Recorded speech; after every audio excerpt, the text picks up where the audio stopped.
एक लौंडी थी, वो बादशाह के लिए फूलों की सेज लगाया करती थी और बादशाह फूलों के ऊपर सोया करता था। मुद्दतें बीत गईं, जब से होश संभाली यही वजीफा था, बादशाह के लिए फूलों की सेज बचा दी जाती। बादशाह की उस फूलों भरी सेज पे इस्तराहत करता। बूढ़ी हो गई।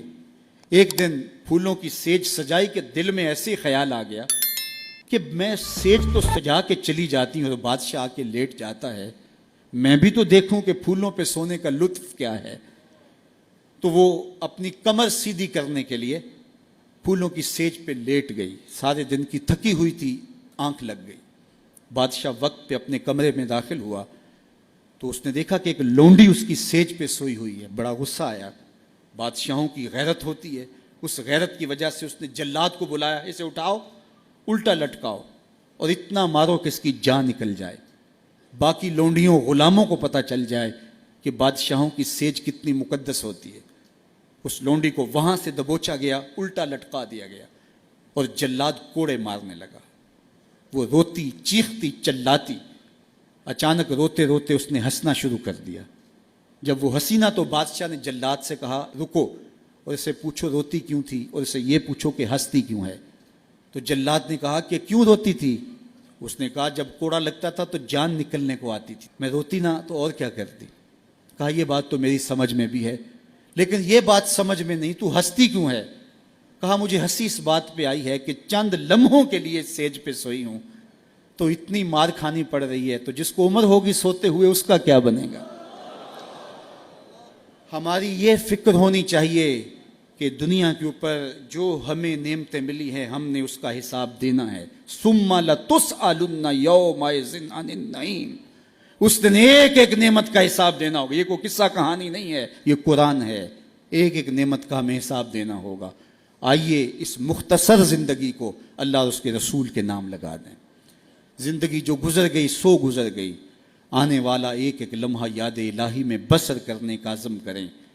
उनके साथ वाबस्ता हो जाएंगे, रसूल करीम के दामन से जुड़ जाएंगे तो यहाँ भी खैर है, वहाँ भी खैर है। और अगर उनके दामन से न जुड़ पाए तो फिर सवाए रुसवाई के और कुछ मकसूम और कुछ मकदूर नहीं है।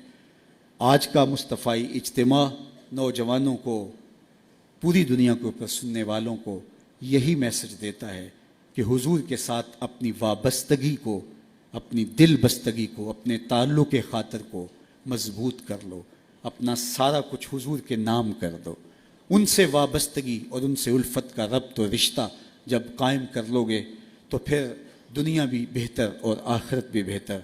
वरना ये दुनिया भी मुश्किलों, अजियतों और तकलीफ़ों से गुजरेगी और आखिरत का हिसाब अभी बाकी पड़ा है। मुख्तसर ज़िंदगी है। आइए अल्लाह के हुजूर सच्ची तौबा से अपने आखिरत के मामले साफ़ कर लें। एक आंसू से माजी के सारे गुनाह धोए जा सकते हैं। अभी सूरज मगरब से तुलू नहीं हुआ, अभी तौबा का दरवाज़ा बंद नहीं हुआ, उसकी रहमतों के दर खुले हैं। आज की तौबा कल की बेहतरी की ज़मानत, और आज की डटाई कल के पछतावे के अलावा कुछ नहीं होगा। वक्त पर काफ़ी है, एक कतरा भी आबे खुश हंगाम का, जल गया जब खेत बरसा मी तो फिर किस काम का।